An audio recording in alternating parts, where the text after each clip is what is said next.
I really think of this film as a rise and fall story. We follow him as he makes his first million and his second million and his third million. Along the way, this community starts to also believe in Dogecoin, rallying around him, and everyone's sort of trying to make money together. He didn't sell because he felt like he was beholden to this community. So he never sold his Dogecoin at 3 million. But it's really dangerous to tie your identity to one financial thing, because then it makes it really difficult to sell it. Hi everyone, I'm Laura Clinton and welcome to KindredCast, where we shine a light on the people and ideas shaping our future. KindredCast is a production of Kindred Media, powered by LionTree.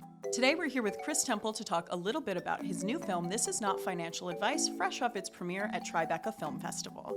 This Is Not Financial Advice follows the stories of social media finance creators in the midst of all the crypto craziness in 2021 and beyond. We're excited to talk to Chris today in a very apt conversation for the LionTree community, touching at the intersection of capital, creativity, and community. Luckily, this is something that Chris knows a little bit about, being a social impact documentary filmmaker. He's directed a slew of feature documentaries that have been released across HBO, Netflix, and PBS. Oh, and he was also one of HBO's 40 Under 40 filmmakers to watch. Today, we're happy to get him out in front of the camera to talk a little bit about his new film, This Is Not Financial Advice, and talk a little bit about social impact filmmaking, working with finance creators, and of course, Dogecoin. So first, let's just ask you, how was it debuting the film? What's the response been like so far? Yes, we've had 3 sold-out premieres at Tribeca Film Festival in the heart of financial capital of the world. Perfect place to take a film called This Is Not Financial Advice. The reviews have been awesome, have started coming in. I think one person described it today. It said they were screaming at their TV the whole time. Someone called it a financial horror film. So some good reviews of just highly entertaining things that we're getting at this intersection of entertainment, emotion, and education. And I think that's what a good film can do. So. Absolutely. It is, we were just saying, a very tough thing to watch. It's really hard to watch these people who have invested so much money and so much time into building these brands on things that are not quite as structured as traditional financial structures. So I guess leading into that, tell us a little bit about what the film is about and why it's so hard to watch for people like me. Yeah, so the film is called This Is Not Financial Advice, and it follows the last couple years of a few individuals and their relationships to money. So 2 of the individuals have really high risk tolerances and are willing to take massive financial risk, and then 2 are sort of the foil characters who are helping to give, I think, what would be more considered as traditional financial advice. And then what's interesting about money is we all have our own personal relationships to money. And so we had 4 different individuals from different walks of life and different circumstances that they're dealing with to give all viewers anywhere someone to relate to and like an ability to sort of see the different ways we interact with our money. I could cash out right now and just, go about my life. But I would feel like I'm letting everybody down. Are these people that you found yourself through searching for your own financial advice online, or are they just people that you happened upon in like the crazy world of social media? So this film began in early 2021. So remember what that period of time was like. It was, Shorting everything GameStop and exactly. Wall Street Bets, crypto, everything felt like it was like going up. Everyone's talking about how easy it is to make money. Every group thread or social media post is like, I became a millionaire doing this. And so I think the film really started to me with the idea of FOMO. It was like, I just felt FOMO watching other people on the internet making a lot of money by not seemingly doing very much. And so I kind of got sucked into it myself, and I invested in GameStop, and I bought Dogecoin, and I was in Wall Street Bets, and I was following all this stuff kind of end of 2020 and into the start of 2021. And I was in these communities, and so I put out a tweet and just be like, hey, would anybody be interested in creating a film sort of following this energy and this new wave of investors in this space? And the response was really resounding. A bunch of people kind of jumped on board and were really interested in doing this. And so then I started casting kind of within the community, and I found 3 of the main characters on Twitter and one in a local newspaper article. And wow. So we just reached out, started having a conversation with Pro, the main character, who calls himself the Dogecoin millionaire. I shot him a note on Twitter. We jumped on Zoom that afternoon. And the following morning, we started filming. Did you have any interest in the financial industry before all of that craziness in 2021? Or was it truly just you had this FOMO, you wanted to get into the game, and this was how you saw yourself entering that space? I had no interest in it. I mean, Yeah. I'm a filmmaker. I didn't even realize until I started making this film that my Roth IRA wasn't invested. I just thought I had to like Oh, no. put it on Vanguard, and then like it does its thing. But I didn't realize I have to like put it into I'm not a something. financial advisor, but some financial advice, please invest your Roth IRA. You have to do that. You have to do that. They don't tell you that. Where do they teach They don't that? tell you that. So They tell you that Kindred Media. a lot of really frustrating things that were happening like that. So no, I did not know much about this space. I'd never bought individual stocks before. Neither of my co-directors, Zach and Grassi. And I think, you know, the process of making the film over the last 2.5 years and getting to follow these main characters, but also speak to all these incredible experts who are in the film, and Morgan Housel, who wrote the book The Psychology of Money, Josh Brown at CNBC, Chris Camillo runs a YouTube channel, Dumb Money. All of these people, John Vievrock, Dector, they all give great financial advice. And I learning from them and doing these interviews allowed me to have a much better understanding of what I really should do with my money, and to tone down some of my risk taking, to think longer term about money. And I think at the end of the day, like, I think about it as boring is better. And that's not always the lesson that social media wants to teach you. Absolutely. And so what was it like working with this sort of breadth of different creators, seeing their process around investing and creating? What did you learn from that? And what are you hoping people will take away from it after they see the film? We ended up calling the film This Is Not Financial Advice because it had this intersection of creators and money coming together. And how do you navigate this new world of, there are thousands of new financial YouTubers, there's thousands of TikTokers. There was a stat that came out recently that 79% of young people get their financial information from TikTok and YouTube. Like, this is where people are going. And then not all of that content's created equal, right? So some of it is great financial advice.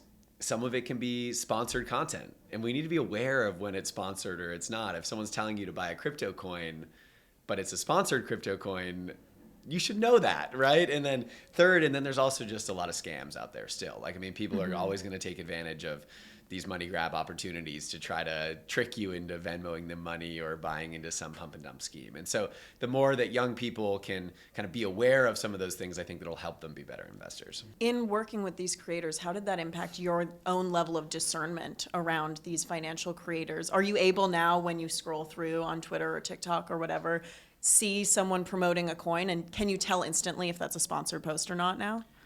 No. And I think that's one of the challenges, is really difficult to tell Yeah. what's sponsored, what isn't, what's the incentives of each of these people putting out content. But now I'm at least aware of it, and I hope that viewers after this film will be like thinking about, oh, is that sponsored? Who is behind this? Do I trust this person? And just take a beat with some of this stuff where it is very easy just to, you know, see a post about something and you immediately buy it, whether it's a bracelet or a handbag or some new crypto coin, right? And people are always telling us they're marketing at us constantly on social media. And so for me personally, I'm still very excited about the democratization of information. You know, it used to be that you had to go to business school or you had to really grow up in a wealthy family to get any access to financial education or information. No one's being taught it in schools. And so now you do have the ability for any of us to open our phones and learn stuff, learn about compound interest, learn about investing your Roth IRA. But it is just a double-edged sword. And I want people to be able to think about and be aware of, you know, the risks and things that can happen at the same time. But in the creators that you were working with on this film, were they more interested in the educational aspect of it, or were they maybe experiencing a little bit of FOMO, just trying to get in on the space while it's still hot? Yeah. So one of the main characters of the film is this amazing girl, Kayla Kilbride, and she runs a TikTok and YouTube channel just called Girls Talk Stocks. And her whole point is to try to just bring in especially young women into a market that has often excluded them, whether it's through different terminology that they use or just the bro-y culture of investing in crypto that often comes across. And so Kayla's whole hope has been to just try to help break down some of these terms, help people understand it, and maybe start to take some control of their money. And I think she does a really good job. And I love a lot of the content that she puts out. And there's a lot of people just like her who are helping people learn in a new way. And I think people like her are extremely helpful, because if all of the financial creators look the exact same and talk the exact same, we're not always going to bring new people into the market. You know, you just, again, start with some of the basics. Like, she does so many videos about just what is compound interest.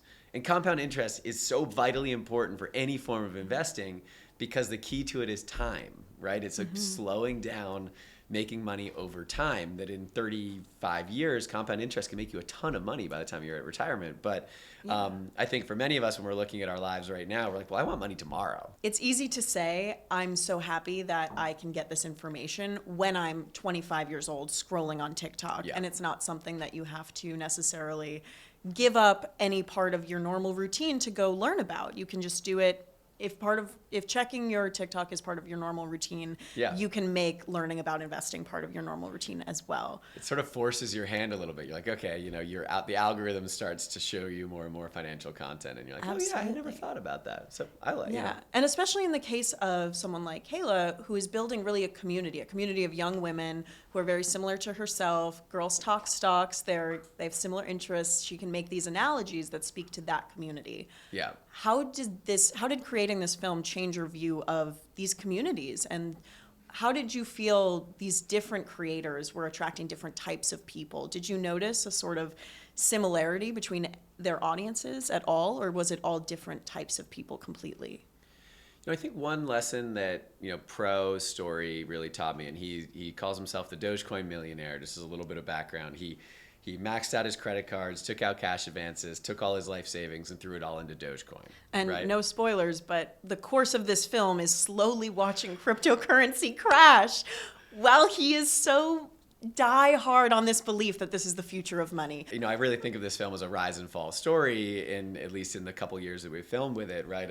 We follow him as he makes his first million and his second million and his third million.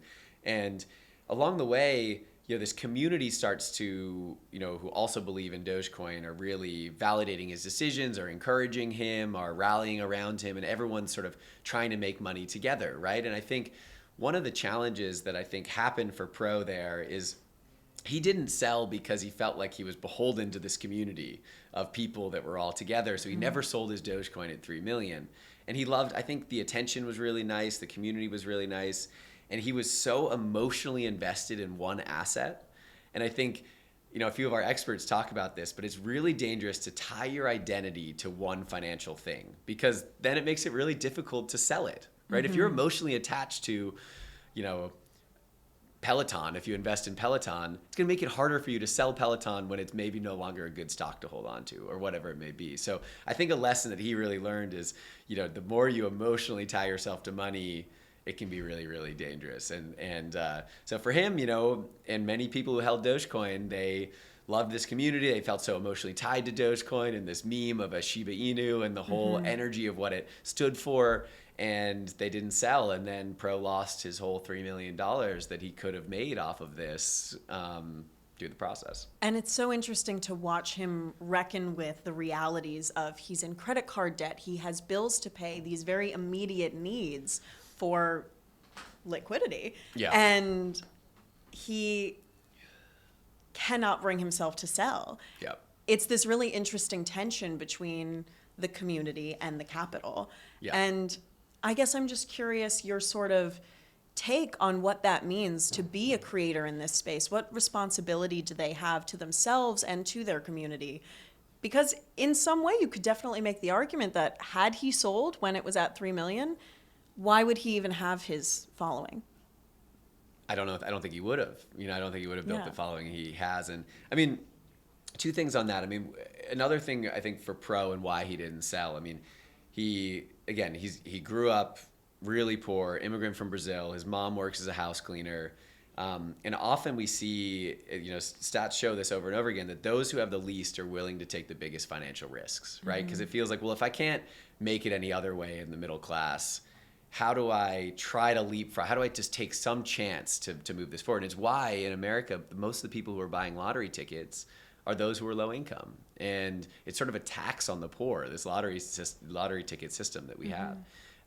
So I think for him, he was making this decision too because it was his chance to sort of get out. And I think a lot of the community around him too had that similar energy of like, we've been excluded and we haven't had the chance to make money. And I'm seeing all this inequality in the world, in this country. 10% of people hold almost 90% of stocks in the stock market. Like, that's inequality. That's a problem. And so I understand where all of this frustration is coming from, of why someone like Pro or this community is feeling that way. So yeah, long and short, I mean, I think you're seeing these communities rise up around much more philosophical frustrations and belief systems that they want to upend some of the systems that haven't been working for them. And I can really understand that. So to me, I hope the film comes across as not judgmental of any of the decisions that people in the film are making, but really just trying to help a viewer understand and empathize with why we're in the situations we are, of people taking these huge risks and doing what they are and creating this content online.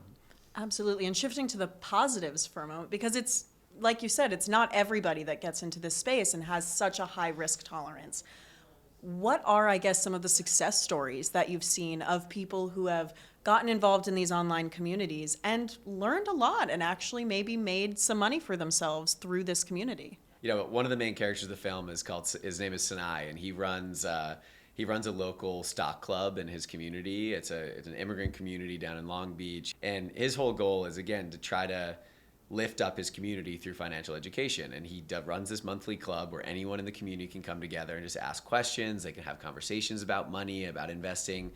And those conversations, again, aren't happening in many of the marginalized communities. They're only happening at the dinner tables of rich families whose dad works at a hedge fund. That's sort of gatekeepers around that information. So I think, you know, both Kayla and Sinai are absolutely empowering their community through just simple access to information. And it's part of why around the film, what we're doing is we've partnered with a couple different nonprofits, Next Gen Personal Finance, Financial Beginnings, and also Investopedia just launched a whole program around financial education.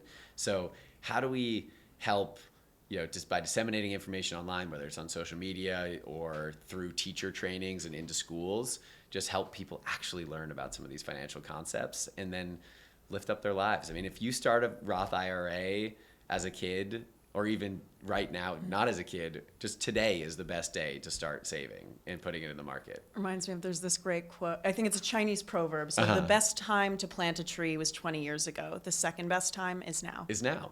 And it's the same thing with money. Again, getting back just the basics of that compound. And again, this is not financial advice, but beginning this process, you know, as soon as you can. And I think for many people, they just avoid thinking about or talking about money because it's scary, because it's overwhelming, because they don't have access to the right information. There's so much shame tied up in it too. It gets turned into a conversation about personal responsibility when so much of the time these are these wider systemic issues that are holding people back and not giving them the ability to learn how they should be managing their money and do a little bit more with it to help themselves and their community. And I hope the film showed some more of those systemic elements rather than just, you know, again, everybody has their own reasons for why they make their own personal financial decisions, and it's usually from the systemic level. So there's also, I think, a really interesting paradox in the financial influencer world specifically, because most financial advisors, due to FINRA, are not able to post on social media and provide financial advice. So the title of the film, it's a fact, it's not financial advice. All of these videos are for entertainment purposes. Yeah.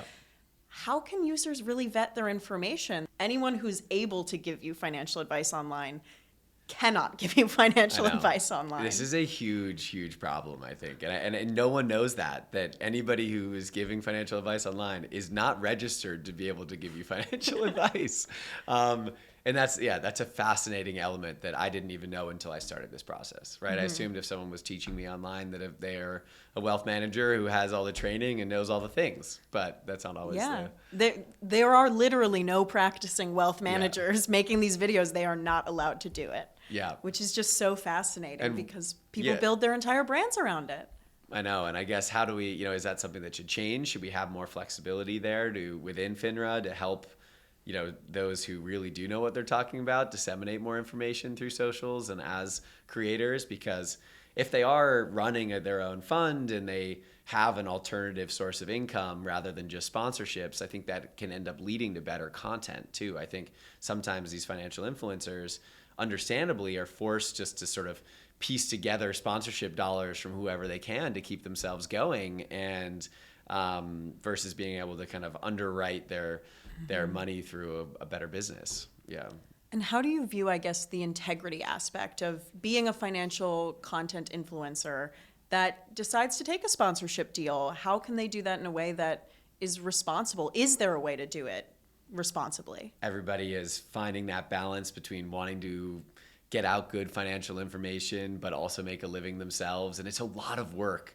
Yeah. At least something I saw over the last few years of filming with all the different YouTubers, people like, Meet Kevin and Graham Stephan, Andre Zick, and them, they're working around the clock trying to create content and put out really entertaining and educational content. And it's that balance, right? It's, if you make just a purely educational video, but no one sees it, did you make an impact on the world? I don't know. But if you start to blend that a little bit more and you made a slightly entertaining video that also taught them a lesson and you were able to reach 1 million people, I think that made more of an impact than something that no one ever saw. And we run into this as filmmakers, right? I mean, there's an element of this film that I hope it's really educational for people. It helps them think about their money and the behavioral finance, and they learn some good lessons. But I also hope that they laugh and they want to share it and they enjoy it, and it's a roller coaster ride. So it's always finding that blend between entertainment and education if you really want to reach a big audience in today's day and age of the competitive attention economy. Like, these YouTubers are fighting for eyeballs when,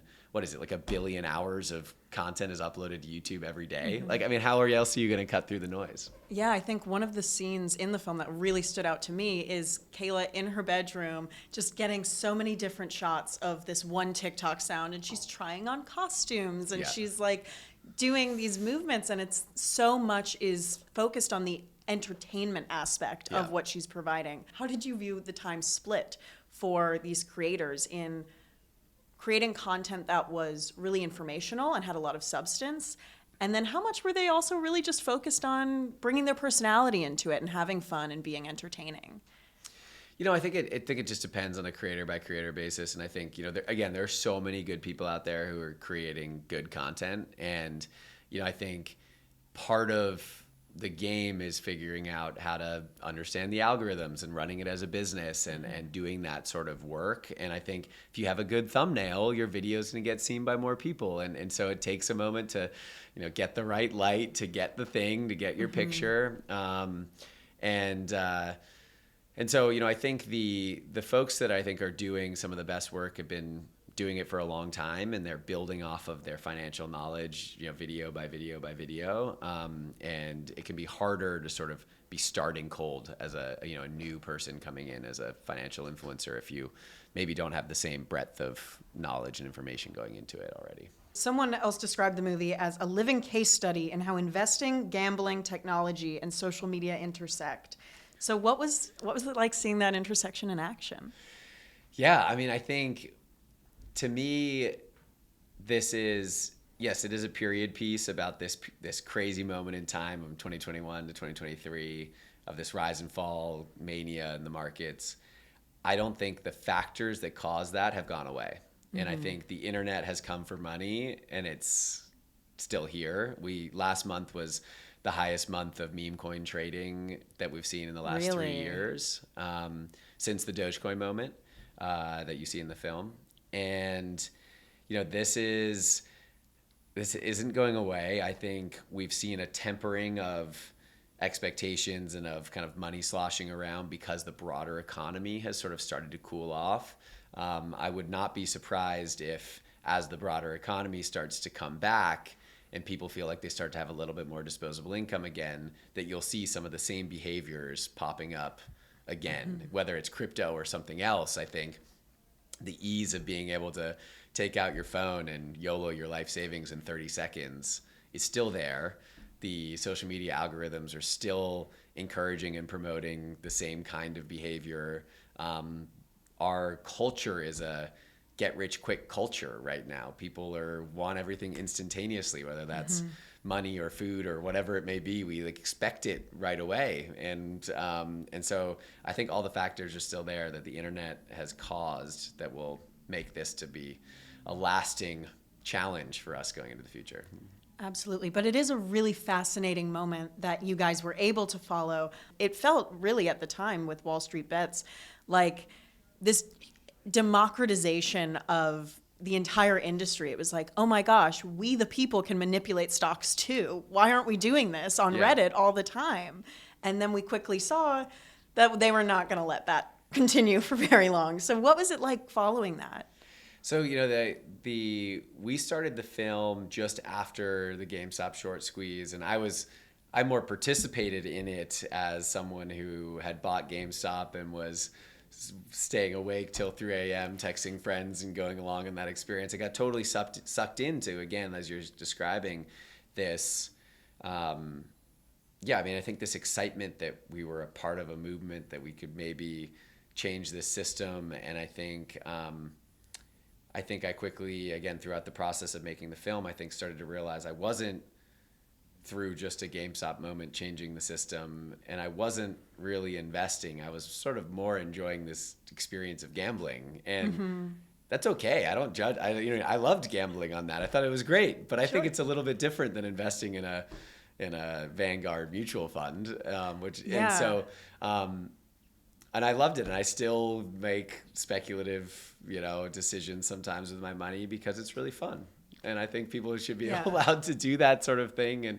But I think the energy of what we saw and this mobilization of an interest in money and a frustration at the system are all themes that come across in our film. This is not financial advice. At the end of the day, there's a lot of people in this country who are really angry at the inequality and how unfair the system is, and I totally get that. And I feel the same. I feel the same way when you look at someone who's worth $100 billion and you see the stat again that 90% of stocks are owned by 10% of people, that pisses you off. And I understand that. And people out there are just working hard every day trying to get by, and they're not making money off of this system. After watching the film, what are you hoping audiences will take away from this? I think the first thing that I hope people walk away with is just to think about money. Like that at the end of the day, so many of us ignore it out of shame, out of not understanding this space. But it's all around us, and we're making these financial decisions all day, every day. And I hope that people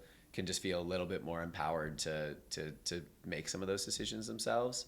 And then two, I hope that people will join us we run a nonprofit called Optimus that is building out a campaign around this film to bring it to 3 million students and to 15,000 teachers, to try to help train around financial education. And I think, I hope people will believe that financial education is important, that we'll make it more mandatory across the country. Only 22% of high school kids get any sort of personal finance classes. If we can get that number up on a state-by-state basis, I think the whole country will benefit as a result of that. And so, there's a lot of advocacy and kind of education elements that I hope people kind of want to be involved in after they see this too.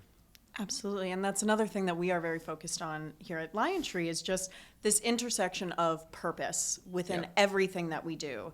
So tell us a little bit more about how you feel that storytelling and purpose can intersect generally and in this film. To start at the beginning, I call myself an accidental filmmaker. I was studying international relations and economics, and with my co-director, Zach, and co-founder, we came up with an idea to do some research on how families survive on $1 a day. And we went to Guatemala and we lived on $1 a day ourselves for a few months in this rural village, and lived in a mud hut, and I lost 25 pounds. I had Giardia and E. coli. It was this crazy experience, and we were doing research on how families survive with just $1 for all their expenses.